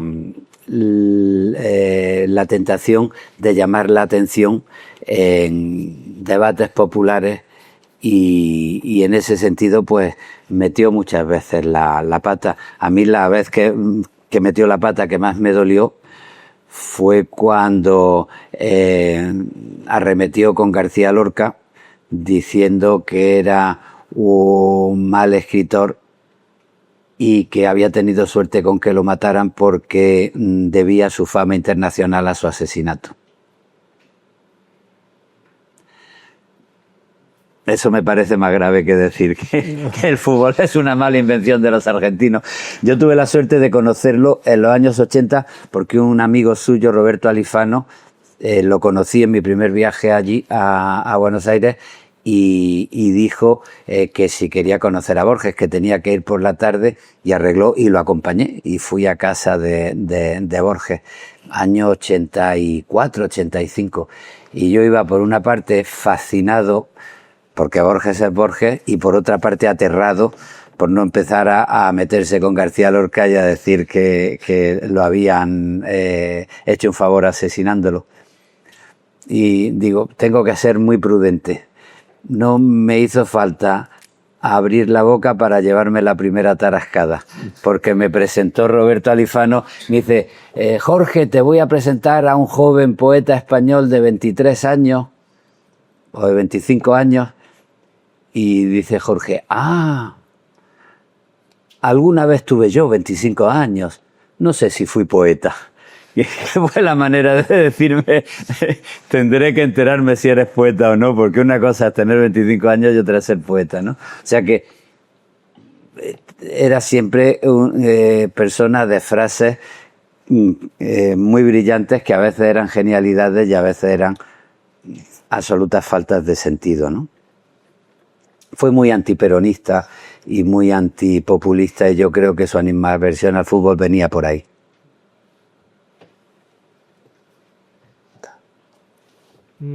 Quería preguntar o hablar sobre lo que habéis dicho de que quién leería literatura de fútbol, porque la gente que es lectora pero no le gusta el fútbol no va a llegar a eso, y hay mucha gente que le gusta el fútbol que no lee, ¿no? Y pensando en eso, me di cuenta que, bueno, ella es mi pareja, tiene que sufrir en mi pasión futbolera y muchas veces leemos literatura de fútbol juntos. O yo les escribo algo de fútbol y se lo paso a ella. Y me di cuenta de un relato que escribí sobre el Mundial de Argentina 2022, cuando gana Messi, que estaba contado desde la perspectiva de una argentina que está exiliada en Madrid, entonces ve el partido en un ambiente anglosajón, en el sentido de que se tiene que hablar en inglés, porque hay un polaco, hay un australiano, hay un mexicano. El caso es que para alguien que no le gusta el fútbol, simplemente que haya un australiano y que haya un polaco es para decir que hay un crisol de gente distinta. Para alguien que le gusta el fútbol y lea un poquito entre líneas, son todos los equipos que va eliminando Argentina en el Mundial. ¿Qué pasa? Que para alguien que le gusta el fútbol ya sabe cómo acaba ese partido. Pero a alguien que no le gusta el fútbol y llega a ese texto, disfruta viendo qué va a pasar con el partido. El mismo ejemplo me pasó en Una sonrisa exactamente así, no sé si la conocéis, de Shakeri. Sí. Es una historia en la que un chico liga con una chica que no conoce contándole la historia del maracanazo. Cuando yo lo leí con ella, a mí me interesa la historia de amor. Como futbolero ya sé lo que pasa en el maracanazo y me voy al otro lado, me voy a la historia de amor. Y a ella le interesa la historia del maracanazo. Entonces creo que para encontrar la clave sería esconder que es de fútbol. Entonces que la gente que no es de fútbol pero es lectora llegue y se interese por la historia de fútbol porque no la conoce, y la gente que es de fútbol se interese por lo demás. O sea, el fútbol ya lo conozco, me interesa lo demás. No sé qué opináis al respecto, si podría ser un buen límite, un buen margen. Dejo que responda Miguel, que además es el que ha planteado el tema, pero yo no me resisto a hacerte una pregunta. ¿A ella no le interesa la historia de amor? Sí, claro. Bueno. Yo creo que se interesó más por la historia del maracanazo. No sé si te acuerdas del texto. Creo que se interesó más por la historia del maracanazo porque no sabía qué iba a pasar, todo se iba inflando a que algo iba a haber una sorpresa ahí, que la historia de amor en sí. Creo que ella se llevó más hacia el fútbol, irónicamente. Yo, sí, contado tal como lo ha contado, el cuento tiene buena pinta, dicho sea de antemano, ¿no? No lo sé, porque claro, la literatura al fin y al cabo, yo creo, primero, no creo que exista una fórmula ganadora, no la hay. Uno cuando escribe no a ciega, pero casi a ciegas, sin saber exactamente dónde va a estar el éxito o dónde la estás cagando. Yo creo cualquiera que haya escrito algo sabe que escribir es muy difícil, más complicado de lo que parece, y que no existe una fórmula ganadora. Dicho eso, tú planteas como, digamos, dos lecturas. Plantea un ejercicio literario casi democrático, ¿no? Aquí está este planteamiento, cada uno que coja la parte que más le interese. Pero yo creo que precisamente eso es la literatura, ¿no? Yo creo que no hay dos lectores que lean el mismo libro, eso es muy difícil. Claro. Es decir, nadie lee los poemas de Luis de la misma manera, uno le puede interesar una línea argumental, es como cuando hay, digamos, líneas argumentales que corren paralelo, ¿no? Yo que sé, estoy pensando, por ejemplo, en Las palmeras salvajes de Faulkner, ¿no? Que hay dos historias que corren paralelas, parece que no se cruzan, luego se pueden cruzar y tal, no sé qué. Ese cuento que tú planteas dice, bueno, aquí hay una historia de amor y al mismo tiempo hay también, digamos, una especie de crónica, ¿no? Sobre lo que va el acontecer del mundial. Bueno, pues habrá gente que le guste una cosa más, otro que le guste en otro tema, o incluso gente que sea capaz de ir leyendo los dos subtemas de alguna manera de la misma manera. Insisto que yo no sé si eso puede funcionar, también depende de cómo esté escrito. Al fin y al cabo, la literatura, aparte del cómo, también es el qué, ¿no? Claro. El qué y el cómo, ¿no? Es decir, porque cuando hablamos de poesía o hablamos de narrativa o hablamos de cuento y tal, no sé qué, está claro que ser muy original es complicado, ¿no? Cada vez más, casi todo está casi todo contado, las emociones son las que son, los sentimientos son los que son, no hay una lista infinita de sentimientos, no hay una lista infinita de emociones. Lo que sí existe es la mano del creador que, a medida que el acervo cultural se ha ido enriqueciendo y los tiempos van cambiando, se puede escribir sobre los mismos temas, sobre los mismos asuntos, pero aportando tu punto de originalidad o tu punto de reinterpretación de la realidad, ¿no? Y el fútbol, yo creo que como tema literario le puede ocurrir exactamente lo mismo. Pero qué bien está también lo que ha dicho, de que incluso en el ejercicio de la lectura, porque claro, en la lectura se produce un viaje de ida y vuelta, y para que se produzca el hecho literario, el lector tiene que habitar el libro y vivirlo dentro, ¿no? Y como tenemos experiencias distintas, memorias distintas, historias distintas, una historia a ti te puede afectar en un sentido y a otra persona le puede afectar en otro sentido.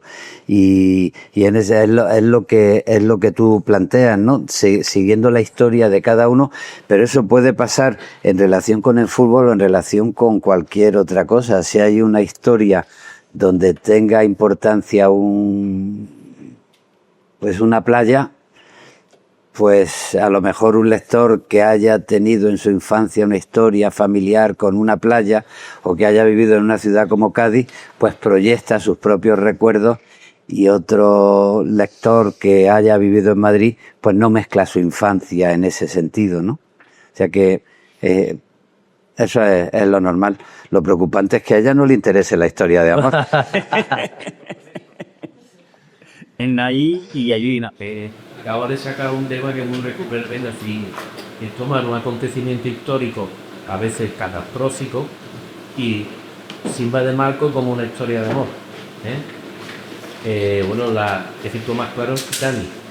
Sabemos lo que va a pasar, pero aún así la película nos mantiene ir a montarse hasta el final. ¿Por qué? Porque no es lo que va a pasar, sino es la historia de amor, es lo que nos interesa, que eso no sabemos cómo aterrizar. Entonces, la otra, al sacar el tema del maracanazo, bueno, sabemos que eso es un acontecimiento traumático para el fútbol brasileño, pero en cambio, si lo pone, digamos, como marco de una historia amorosa, estamos usando un poco el recurso ese que utiliza mucho el cine, ¿no? Acontecimiento, digamos, histórico muy importante, y en ese caso de catástrofe, y meterlo como marco de una historia amorosa. Entonces, ahí está también la maestría de la creación, en este caso literaria, de mantener el interés del lector a pesar de que sabemos cómo termina, Pero ¿por qué? Porque hay una serie de historias paralelas, en este caso la historia de amor, que es la que nos mantiene enganchados. Ese es un recurso que utiliza mucho el cine.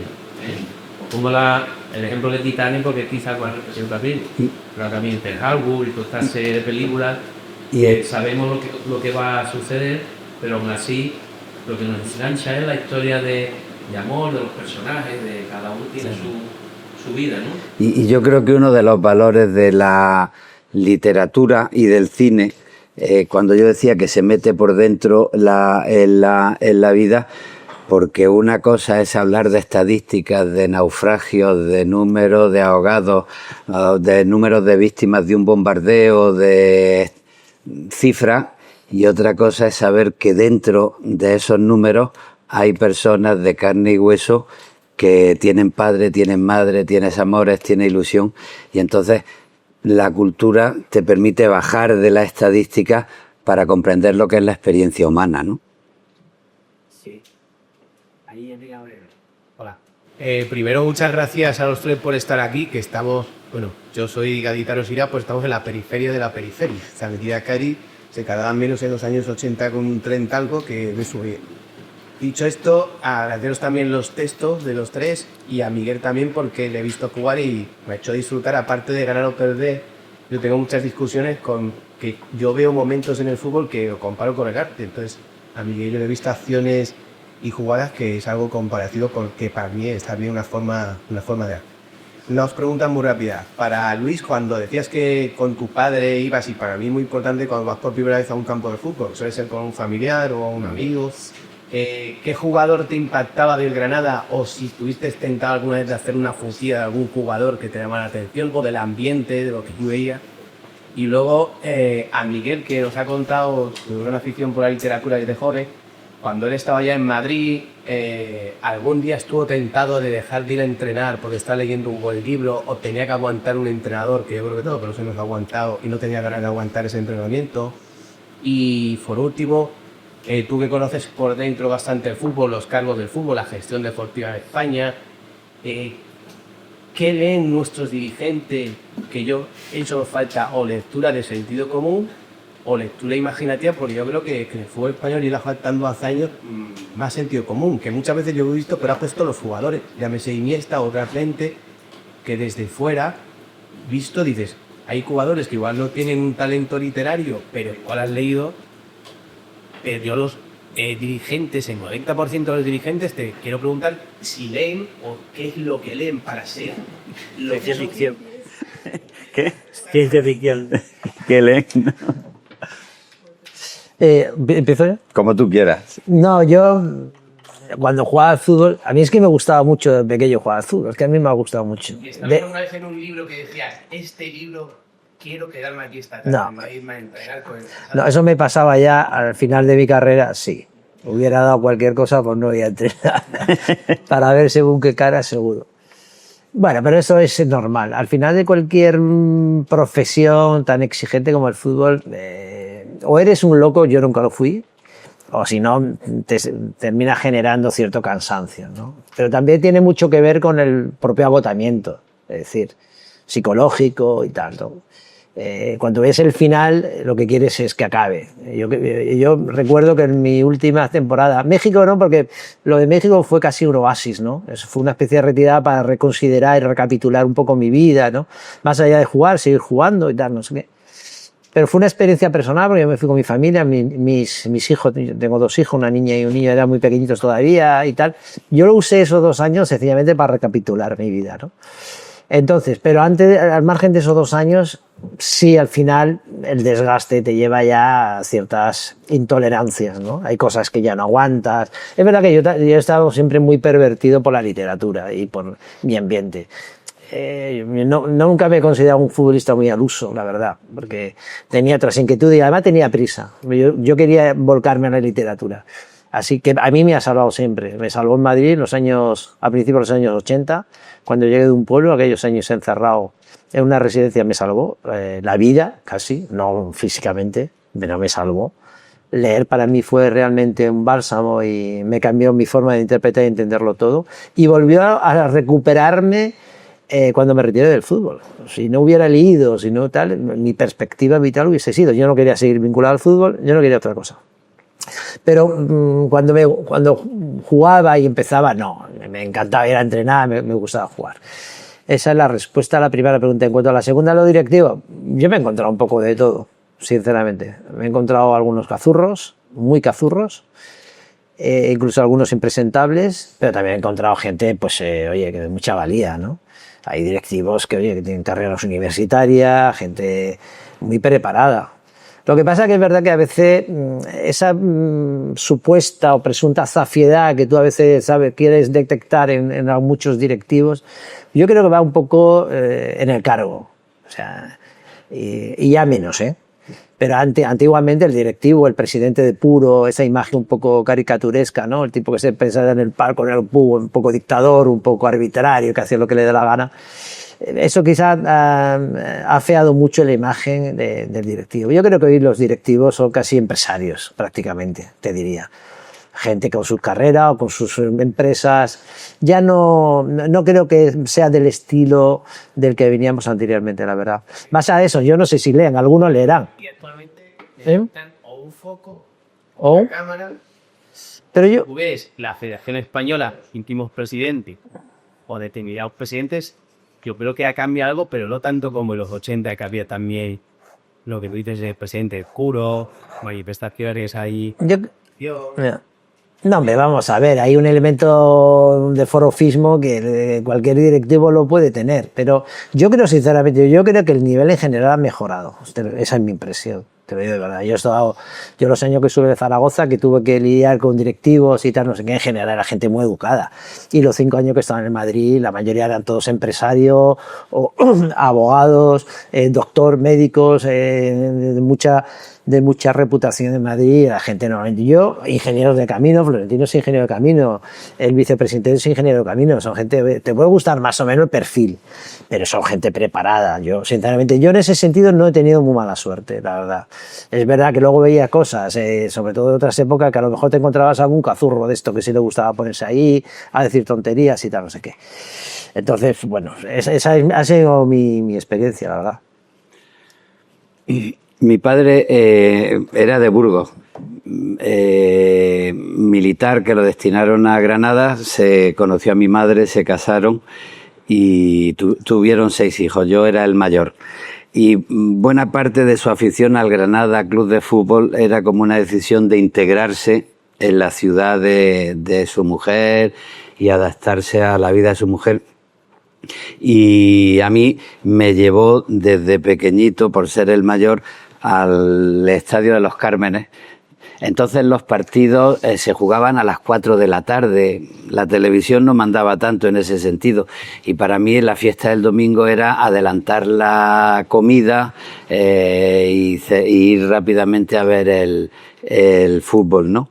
De las primeras imágenes que yo tengo era de las desilusiones que uno sentía porque de pronto se acercaba el delantero del Granada a la meta contraria y cuando iba a disparar todo el estadio se levantaba y yo me quedaba sin ver el gol. Entonces, tapado por gente mayor que me tapaba en el campo, yo tenía que esperar tranquilamente a oír uy o a oír gol, ¿no? Y eso me enseñó también a escuchar. Y el jugador así primero, bueno, como estoy con Miguel, voy a hablar de un jugador que estuvo en el Granada, que se llamó Porta, que fue Pichichi con el Granada, que jugó también en el Zaragoza, y era un jugador muy irregular pero muy eficaz, ¿no? Entonces tenía el Granada un entrenador famoso, Joseito, y todos estábamos esperando que sacaran a Porta a jugar, porque hacía falta colar goles, pero Joseito muchas veces se acostumbró a no sacarlo. Y entonces el campo entero gritábamos Porta, Porta, Porta. Y cuando no lo sacaba Joseito, ya se empezaba a cantar Joseito, cabezón, Joseito, cabezón. Y ahí Joseito acababa sacando a Porta. Y bueno, yo en uno de los viajes literarios a casa de amigos que ha citado Miguel, como José Carlos Mainer y Lola, un día me llevé una gran ilusión porque entré a tomar un café y resulta que era una cafetería que puso Porta en Zaragoza. Y me tomé un café con Porta ya en una cafetería que creo que se llamaba incluso Porta, le había puesto su nombre. ¿Tú llegaste a conocer a Porta? No. Fue Pichichi, que tiene mérito. Bueno, yo creo que, no sé si también ya hemos cumplido. Por último, he encontrado el libro de que hablábamos antes de... Este es el libro que balearon, ¿no? Sí, exactamente. Que le dieron a Galeano y que le emocionó porque atravesó la bala y hizo que las páginas no se separaran. Acabamos así. Muchísimas gracias a todos y recordad simplemente que mañana, que hoy acabamos la jornada, mañana se habla de Mágico y de Maradona con Enrique González, Alberto Cabello y un exjugador del Cádiz que moderará la charla, que es Hugo Vaca, y luego vienen Javier Aznar y Enrique Ballester y clausuramos el curso. Muchas gracias. Gracias.